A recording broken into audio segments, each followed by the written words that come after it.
Hello everyone! Start off by taking some cardboard paper. Take the lid of any sort of vessel and then trace out the shape of a circle out of it. Do this with only the lining, then take some jute thread, wrap it around the circle that is hollow. Make these markings and then stick it on some wood. Take some crepe paper and then begin to twist it on one of the ends and then roll it up until it forms a rose shape. Make multiple of these and arrange it. Next, take a bottle and then add a line through the bottom. Add multiple strips of tape all around and then add glue to the bottom as well. Begin to line it with some jute thread. Do this until you reach the top. Once you reach the top, you may make a little design at the top lining as well. Cut off the excess. Add a little basket to it.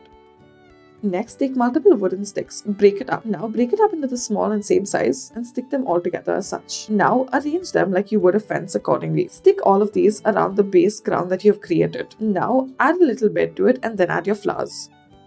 Now take a little small transparent container, add strips of glue and tape to it and then line it with some jute thread as such. Make small little designs once you reach the top. Next, make a small little bow shape out of what you have. Make multiple knots and then once again surround the lining with it. Take a little wire and then wrap it up and then make this into the handle.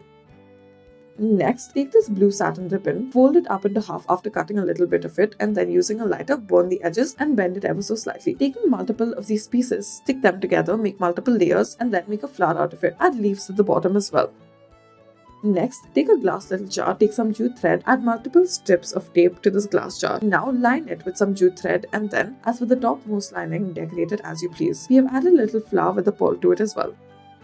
Next, take some yellow satin ribbon, add tape to one of the ends. On the other end, pull out the rest of the thread. Wrap this around the stem and this is what it should look like. Take some green paper to make the leaves as well. Next, take some plastic sheets. Wrap this around the presser and then take a wire, wrap it around that as well, cut off the excess. Wrap these around the pearl and then stick them onto a branch. Arrange them all together. Thank you for watching.